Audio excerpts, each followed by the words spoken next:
vamos a seguir hablando de lo que fue la Revolución Francesa. Recordemos que en el video anterior habíamos estudiado cuáles fueron las causas. Los invito a aquellos que no han visto el video que lo vean porque les va a quedar muy en claro el por qué se comienza a gestar esta revolución. Recordemos que en la segunda mitad del siglo XVIII en Francia estaban reinando Luis XVI acompañado de María Antonieta. Y Luis XVI, Luis el Bueno, como le decían, era un rey muy vivo, pero después la cosa se le dará vuelta, porque su país tenía un déficit importante, ¿sí? Ya desde 1787 el país había entrado en una etapa oscura porque había ayudado a Estados Unidos en la guerra por su independencia. Se había aliado con España para poder derrotar a su archienemigo de toda la vida que era Inglaterra. Entonces, entre una de las causas podíamos encontrar este déficit propio de Francia para el siglo XVIII por ayudar a los americanos. Además, habíamos visto cómo las clases bajas veían que eran siempre desmerecidas y poco beneficiadas, sin contar las trabas que tenían los burgueses por las políticas mercantilistas de aquel entonces. Pero lejos de detenernos nuevamente en cuáles fueron las causas de la Revolución Francesa, pasemos ya mismo a estudiar la primera etapa de la misma. Primera etapa de la Revolución Francesa. Y esta primera etapa es conocida como la etapa de los Estados Generales. Estados Generales. Muy bien. Escúchenme atentos porque es muy interesante lo que pasa en esta primera fase de la Revolución. En 1787 decíamos que Francia había entrado ya en una etapa oscura y Luis XVI se daba cuenta de esto. Por eso va a llamar a dos amigos llamados Turgot y este señor Necker, quienes lo van a ayudar para implementar ciertas reformas económicas que le permitieran saldar el déficit, ¿sí? Reformas económicas, ¿sí? Muy bien. Tanto las reformas de Turgot como las de Necker van a fracasar. Y es ahí el momento en que Luis XVI no se va a quedar de brazos cruzados, sino que decide convocar una asamblea de notables para que estos, ante una posible revolución, lo apoyaran. Entonces, Turgot y Necker fracasan, es decir, sus ideas, y luego Luis XVI convoca una asamblea de notables. Dijo, vamos a hacer una pequeña reunión con los nobleza para asegurarme que ante cualquier enfrentamiento, ante cualquier, digamos, revuelta en el pueblo, yo estoy protegido. Pero sigamos estudiando un poquito, dejemos a nuestros amigos Turgot y Necker por ahora y sigamos conociendo qué pasaba. En esta asamblea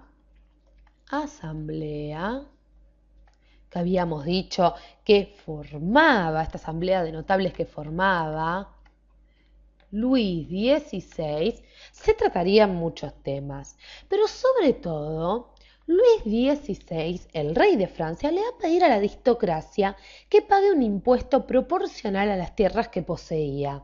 Y obviamente los notables lo querían matar por esto, no querían saber nada. No podían creer que el rey les estuviera pidiendo que empiecen a pagar más impuestos. Entonces, el rey pide a la nobleza que pague impuestos, que pague más impuestos. Recordemos que ellos pagaban un impuesto muy pequeño a la corona, inexistente en realidad, y que la mayor parte pobre se la llevaba siempre el tercer estado.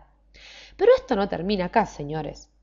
Como decíamos, los notables dijeron, no puede ser, lo que Luis XVI nos está pidiendo es una locura. Entonces las clases altas deciden retirar el apoyo a la monarquía. La nobleza retira su apoyo al rey, lo cual ya estaba dando a notar a Luis XVI que se le venía la noche. No podía creer que aparte ya no contaba con el apoyo de la monarquía. Entonces dejaba abierta la posibilidad de que en cualquier momento la revolución estallara. ¿Por qué? Porque el tercer estado vería que la corona estaba debilitada. Pero esto no termina acá. Un año después, en 1788, la situación para el rey de Francia ya era terrible y decide llamar de vuelta a Necker, el amigo que habíamos visto al principio, ¿sí? Necker le, sugirió a Luis que convoque a los estados generales. Convocatoria a los estados generales. A los estados generales. Y ahora bien, ya nos estamos adentrando en la revolución. Hagamos un espacio aquí. ¿Qué pasa en estos estados generales? Estos estados generales eran una especie de asamblea, ¿sí? Asamblea formada en principio por tres clases, las que conocemos: clero, nobleza y tercer estado. Es decir, toda Francia participaba de estos estados generales convocados en 1788. Pero va a surgir un problema en esta asamblea, porque en esta asamblea se decidiría lo que pasaría con todas estas reformas que se venían imponiendo. Y el problema que surge, vamos a ubicarlo aquí, el problema será el sistema de voto. El sistema de votación, y les cuento por qué. Porque el sistema de votación había sido propuesto también por Necker. La cosa era así: la nobleza y el clero representaban en número, no en poder, sino en número, como sabíamos, un 20%, ¿sí? Un 20%. Y el tercer estado representaba el 80% restante. Recordemos que de 26 millones de habitantes que tenía Francia, 20 millones eran campesinos, obreros y burgueses. Ahora bien, por lo cual, viendo esto, Necker fue astuto y quería que los votos no sean por clase, sino por persona. Y esto significaba una victoria rotunda del tercer estado. Era obvio que el clero y la nobleza quedarían derrotados en lo que sería la votación. Las discusiones se van a extender por semanas, por 6 semanas inclusive. Y el 17 de junio de 1789 es en donde se va a convocar a una asamblea nacional. Y ya estamos llegando al estallido total de la revolución, porque estamos entrando en una segunda etapa de la revolución. Vamos a ubicarnos aquí. Segunda etapa.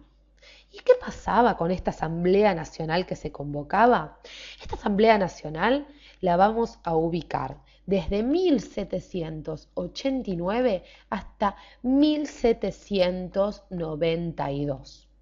Les cuento que estaba formada no solo por el tercer estado, sino también por clérigos como Selles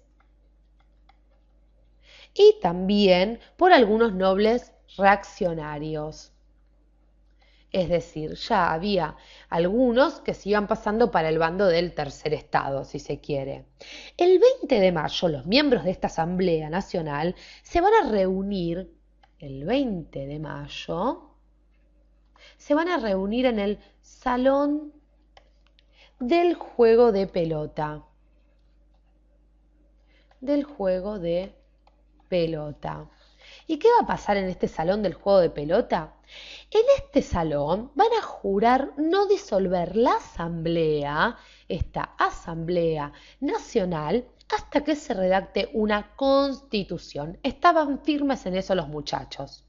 Mientras tanto, el rey se había dirigido, mejor dicho, a los asambleístas, diciéndoles que todos sus actos serían nulos y que las tres clases debían operar por separado. Es decir, Luis XVI estaba viendo cómo ya se empezaban a mezclar entre todos, cómo se iba formando un bloque contra él, contra el régimen. Esto poco les importó a los asambleístas. Y veremos en el próximo video, señores, cómo se forma la primera asamblea constituyente y se da inicio a la revolución, es decir, al conflicto central de la Revolución Francesa que estalla en 1789. Sigan viendo nuestros videos para que podamos cerrar este ciclo de la Revolución Francesa.